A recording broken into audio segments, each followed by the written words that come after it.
Hello my all dear students. आज के इस ऑनलाइन वीडियो लेक्चर में आप लोगों का बहुत बहुत स्वागत है। आज के इस ऑनलाइन वीडियो लेक्चर में डियर स्टूडेंट्स हम आपको कंप्लीट इन्फॉर्मेशन प्रोवाइड करेंगे अबाउट ऑफ एंगुलर मोमेंटम। ठीक है, तो आज का हमारा हेडिंग होगा एंगुलर मोमेंटम।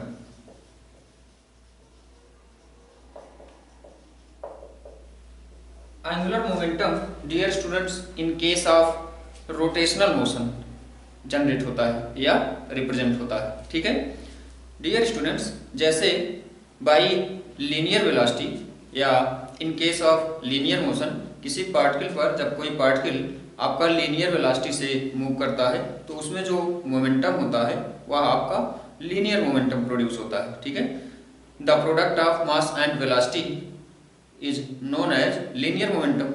बट अगर कोई पार्टिकल या कोई रिजिड बॉडी किसी फिक्स्ड एक्सिस के अबाउट या किसी एक्सिस ऑफ रोटेशन के अबाउट रोटेट कर रही है तो यहाँ पर एंगुलर मोमेंटम प्रोड्यूस होता है। ठीक है, तो डियर स्टूडेंट्स यहाँ पर एंगुलर मोमेंटम हम पार्टिकल्स के लिए डिस्कस करेंगे और angular momentum of any rigid body discuss करेंगे। ठीक है, और angular momentum of any combined translational plus rotational motion के लिए भी डिस्कस करेंगे। ठीक है, किसी रिजिड बॉडी में अगर ट्रांसलेशनल और रोटेशनल मोशन प्रेजेंट होंगे तो इस केस में भी हम आपका एंगुलर मोमेंटम यहाँ पर डिस्कस करने वाले हैं। ठीक है, तो डियर स्टूडेंट्स यहाँ पर सबसे पहले हम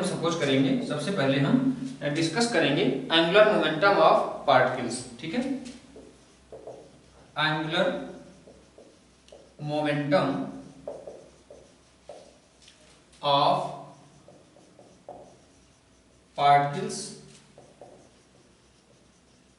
through a fixed point, ठीक है dear students, angular momentum through any fixed point यहाँ पर डिस्कस करने के लिए सबसे पहले हम सपोज कर लेते हैं यहाँ पर कोई पार्टिकल है, यहाँ पर कोई पार्टिकल A है या P मान लें। यहाँ पर हम कोई पार्टिकल P सपोज कर लेते हैं। इसमें सपोज कर लेते हैं कि इसकी जो लीनियर वेलोसिटी है वह v। ठीक है, तो इसका जो मोमेंटम होगा यहाँ पर पॉइंट A सपोज कर लेते हैं तो इसका momentum P is equal to हो जाएगा mv, अगर इस पार्टिकल का मास स्मॉल m है तब। ठीक है, अब डियर स्टूडेंट्स इसका एंगुलर मोमेंटम अगर आपको डिस्कस करना है तो एंगुलर मोमेंटम इसका through any fixed reference point या एनी पॉइंट O आपका एंगुलर मोमेंटम हो जाएगा। यहाँ से इसको अगर हम इसका डिस्टेंस r सपोज कर लें इस पार्टिकल का, या पोजीशन वेक्टर अगर r सपोज कर लें तो यहाँ से एंगुलर मोमेंटम हमारा होता है L is equal to r cross p। ठीक है, इस पार्टिकल का angular momentum through fixed point O आपका हो जाता है vector r cross vector p। यहाँ पर p आपका लीनियर मोमेंटम होता है, vector r cross vector p की वैल्यू यहाँ से हम प्लेस्ड कर सकते हैं mv, यहाँ से वेक्टर p की वैल्यू mv। ठीक है, इसको हम सॉल्व करेंगे, यहाँ से हमको m r cross vector v हो जाएगा। ठीक है, ये हो गया आपका vector L is equal to m r cross vector v। ठीक है, यहाँ पर डियर स्टूडेंट्स ये जो आपका r क्रॉस v है यह इज इक्वल टू लिख सकते हो m r v sine theta, या इसको दूसरे वर्ड में ऐसे भी लिख सकते हो m v r sine theta. ठीक है, ये हो गया आपका vector L is equal to theta is equal to dear students, यहाँ से अगर हम 90 सपोज कर लेते हैं, या अगर ये डिस्टेंस यहाँ से ध्यान से देखें तो इसका ये डिस्टेंस अगर r है, ये एंगल अगर हम थीटा सपोज कर लें तो यहाँ से ये आपका क्या हो जाएगा r perpendicular r sine theta हो जाएगा, r साइन थीटा। तो r साइन थीटा के प्लेस पर हम r परपेंडिकुलर कर सकते हैं, तो यहाँ से हमको इसका angular momentum mv r perpendicular मिल जाएगा। ठीक है, तो ये हो गया आपका angular momentum of particle through a fixed point O। ठीक है, angular momentum of particle through a fixed point O। L is equal to M V R perpendicular. ठीक है डियर स्टूडेंट्स, एंगुलर मोमेंटम आपका वेक्टर क्वांटिटी होता है। Angular momentum आपका vector quantity होता है। अगर यह वेक्टर क्वांटिटी होता है तो इसमें डायरेक्शन और मैग्नीट्यूड भी होगा। ठीक है, तो मैग्नीट्यूड तो आप with the help of this formula calculate कर सकते हो। इसका डायरेक्शन हम कैसे कैलकुलेट कर सकते हैं, तो इसका डायरेक्शन राइट हैंड रूल से हम डिस्कस कर सकते हैं। ठीक है, इसका डायरेक्शन हम डिसाइड कर सकते हैं with the help of right hand rule. ठीक है, यहाँ पर डियर स्टूडेंट्स हम देखेंगे कि पार्टिकल या ऑब्जेक्ट का रोटेशन किस डायरेक्शन में है।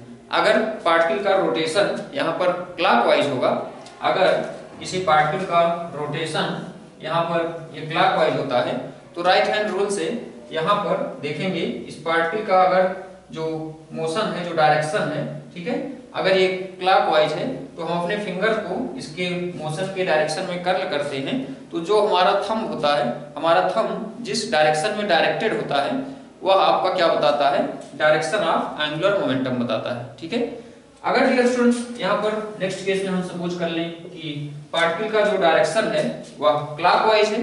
ठीक है, तो यहाँ पर हम अपने फिंगर को इसके मोशन के डायरेक्शन में कर्ल करेंगे तो हमारा थंब डाउनवर्ड यहाँ पर डायरेक्टेड होगा तो इसका डायरेक्शन हो जाएगा डाउनवर्ड। ठीक है, तो इसका डायरेक्शन हो जाएगा यहाँ पर angular momentum in this case upward हो जाएगा, in this case angular momentum upward हो जाएगा और in this case angular momentum downward हो जाएगा। ठीक है, तो with the help of right hand rule हम एंगुलर मोमेंटम यहाँ पर इसका डायरेक्शन कैलकुलेट कर लेते हैं और इसका मैग्नीट्यूड इससे कैलकुलेट कर लेते हैं। ठीक है, तो डियर स्टूडेंट्स ये हो गया आपका angular momentum of particle through a fixed point. ठीक है, अब डियर स्टूडेंट्स यहाँ पर हम देखते हैं, आइए नेक्स्ट में, angular momentum of any rigid body through any axis of rotation और फिक्स्ड एक्सिस। ठीक है, नेक्स्ट सेक्शन में हम यहाँ पर डिस्कस करेंगे angular momentum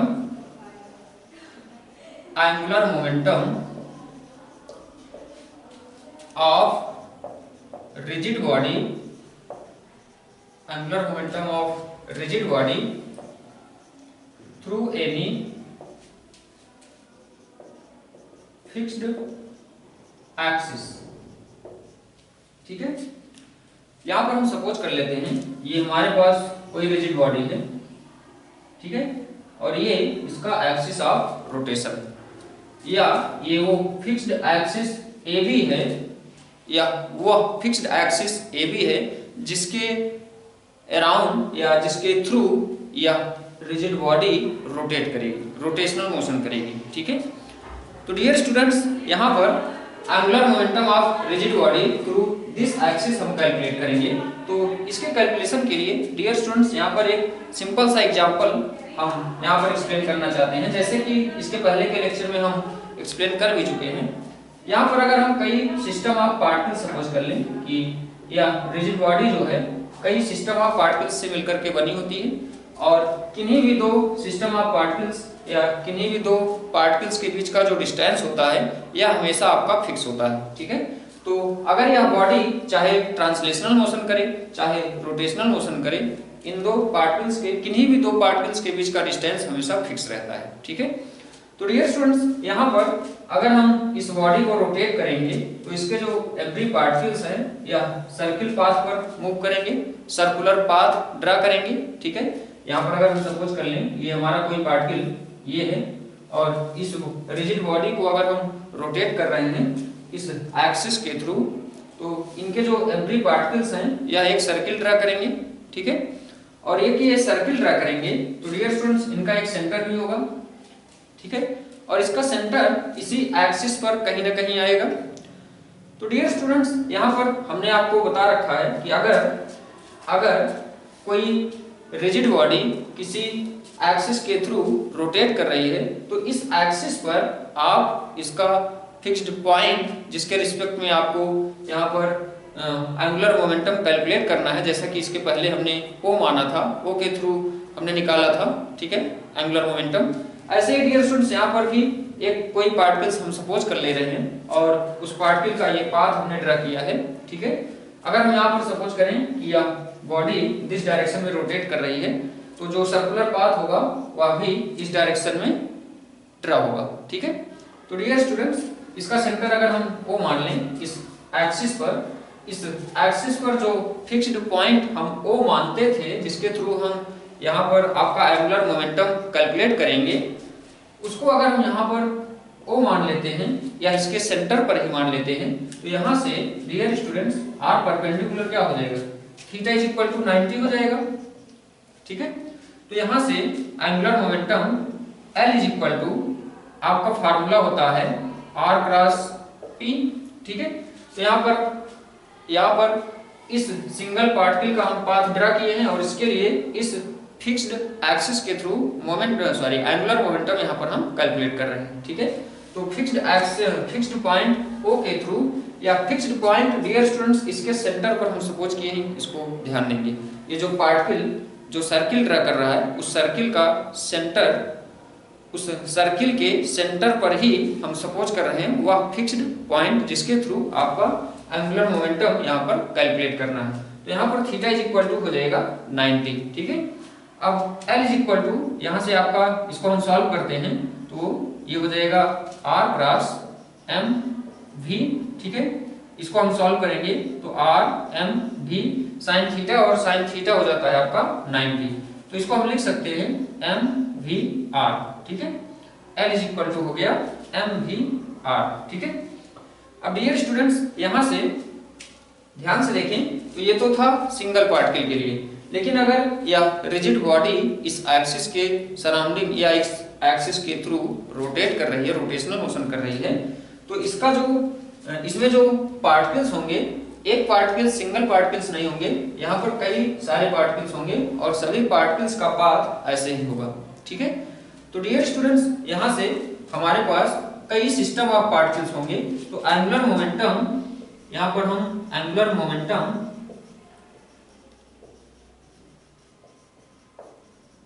of this whole rigid body of this whole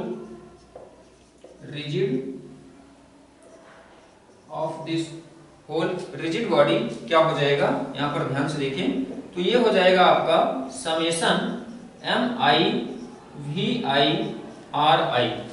ठीक है, और VI is equal to RI into omega भी कह सकते हैं। ठीक है, तो यहाँ से हमको समेशन ऑफ मिल गया MI VI RI is equal to R into omega हो जाएगा, sorry V is equal to RI into omega हो जाएगा, तो RI स्क्वायर इंटू ओमेगा हो जाएगा।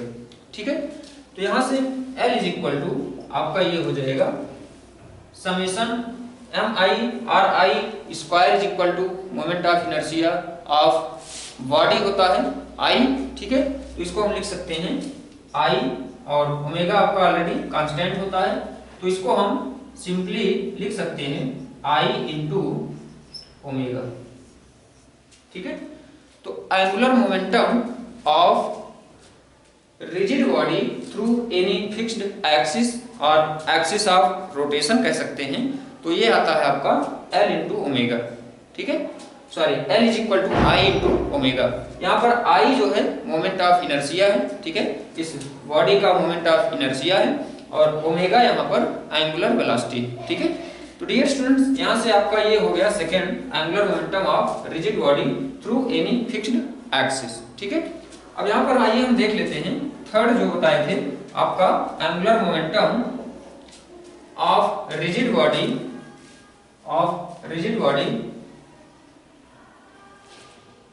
of combined translational plus rotational। ठीक है, यहाँ पर अब हम डियर स्टूडेंट सपोज कर लेंगे कि जो हमारा पार्टिकल्स है या जो रिजिड बॉडी है, ये रिजिड बॉडी आपका दो टाइप का मोशन कर रही है, एक तो रोटेशनल मोशन और दूसरा लीनियर मोशन या ट्रांसलेशनल मोशन। ठीक है, यहाँ पर हम सपोज कर लेते हैं कि हमारे पास कोई रिजिड बॉडी है और ये लीनियर वेलोसिटी v से मूव कर रही है, ठीक है। तो डियर स्टूडेंट्स, यहाँ पर भी कई सारे सिस्टम ऑफ पार्टिकल से मिल करके ये रिजिड बॉडी बनी होगी, ठीक है। यहाँ पर अगर ये हम फिक्स्ड एक्सिस सपोज कर लें O, ठीक है, तो इस फिक्स्ड एक्सिस से यहाँ पर अगर यह इसका लीनियर वेलोसिटी भी है तो इसमें भी दो कंपोनेंट होंगे ड्यू टू रोटेशनल मोशन। यहाँ पर डियर स्टूडेंट्स हम इसका एंगुलर मोमेंटम कैलकुलेट कर चुके हैं इन केस ऑफ लीनियर मोशन या ट्रांसलेशनल मोशन। यहाँ पर जो आपका एंगुलर मोमेंटम होगा पहला तो हो जाएगा mv_r परपेंडिकुलर और दूसरा हो जाएगा due to rotational motion due to fixed axis, या ये एक्सिस अगर हम सपोज कर लें तो इस एक्सिस के थ्रू अगर ये रोटेट भी करेगी, ठीक है डियर स्टूडेंट्स, यहाँ पर ध्यान दोगे इसमें दो टाइप की मोशन है, ठीक है। हम सपोज किए हैं कि यह रोटेट भी कर रही है और लीनियर मोशन भी कर रही है, ठीक है। तो due to this linear motion about this या through this fixed axis O, sorry through this fixed point O, इसका जो एंगुलर मोमेंटम हो जाएगा mv_r परपेंडिकुलर हो जाएगा, ठीक है। और दूसरा जो है यहाँ से I × ओमेगा हो जाएगा, ठीक है। इस फिक्स्ड एक्सिस के थ्रू इसका एंगुलर मोमेंटम I × ओमेगा हो जाएगा, ठीक है। इसको भी हमने अभी जस्ट कैलकुलेट किया है, ठीक है। तो डियर स्टूडेंट्स, इस केस में आपका जो एंगुलर मोमेंटम है, एंगुलर मोमेंटम का डायरेक्शन इन दोनों का डायरेक्शन बाय राइट हैंड हम डिसाइड करते हैं, ठीक है। यहाँ पर ध्यान से समझेंगे। आपका एक कंपोनेंट हो गया, सॉरी एंगुलर मोमेंटम की वैल्यू हो गई 2, ठीक है, एडिशन ऑफ 2, ठीक है। कौन कौन? एक तो mv_r परपेंडिकुलर और दूसरा I × ओमेगा, ठीक है। अब डियर स्टूडेंट्स, यहाँ से ध्यान से देखें तो इन दोनों का, ये दोनों mv_r परपेंडिकुलर जो एंगुलर मोमेंटम यहाँ पर हमने दोनों कैलकुलेट किए हैं, mv_r परपेंडिकुलर और I omega, mv_r perpendicular through this axis आएगा, sorry through this point O आएगा रेफरेंस पॉइंट, और I ओमेगा आपका through this axis of rotation आएगा इसका एंगुलर मोमेंटम, ठीक है। तो डियर स्टूडेंट्स, यहाँ पर हमें जो एंगुलर मोमेंटम मिला है वह 2 मिला है, ठीक है। पहला तो हो गया mv_r परपेंडिकुलर और दूसरा हो गया I × ओमेगा, ठीक है। अब यहाँ से डियर स्टूडेंट्स, इन दोनों का डायरेक्शन अगर हम डिसाइड करेंगे बाय राइट हैंड रूल, तो इन दोनों का सम मिलेगा हमको, एंगुलर मोमेंटम का सम मिलेगा अगर ये दोनों सेम डायरेक्शन में होंगे, और अगर ये दोनों एक दूसरे से अपोजिट डायरेक्शन में होंगे, इन दोनों का डायरेक्शन हम राइट हैंड रूल से ही डिसाइड करेंगे। तो राइट हैंड रूल से डिसाइड करने पे अगर इन दोनों का डायरेक्शन अपोजिट आ रहा है तो यहाँ पर जो एंगुलर मोमेंटम का जो हम समेशन लेते थे उसके प्लेस पर इसका सब्सट्रैक्शन ले लेंगे, ठीक है। तो एंगुलर मोमेंटम आपका in this case translational plus rotational के केस में आपको इनका समेशन भी मिल सकता है और इनका सब्सट्रैक्शन भी मिल सकता है, ठीक है। वो डिपेंड करेगा इन दोनों के डायरेक्शन पर। तो इन दोनों का डायरेक्शन आप राइट हैंड रूल से डिसाइड कर सकते हो, ठीक है। तो डियर स्टूडेंट्स, यहाँ पर आई होप आज के इस लेक्चर में आपको एंगुलर मोमेंटम क्लियर हो गया होगा। अब हम अपकमिंग लेक्चर्स में डियर स्टूडेंट्स आपका नेक्स्ट इंपॉर्टेंट टॉपिक लेकर के प्रेजेंट होंगे। इस लेक्चर से आई होप आपको सारे मेथड और सारे फार्मूले क्लियर हो गए होंगे। अपकमिंग लेक्चर्स में हम आपका नेक्स्ट इंपॉर्टेंट आपके सिलेबस के according next important topic discuss करेंगे, ठीक है। तो आज के इस लेक्चर को हम यहीं पर स्टॉप करेंगे। Thank you very much.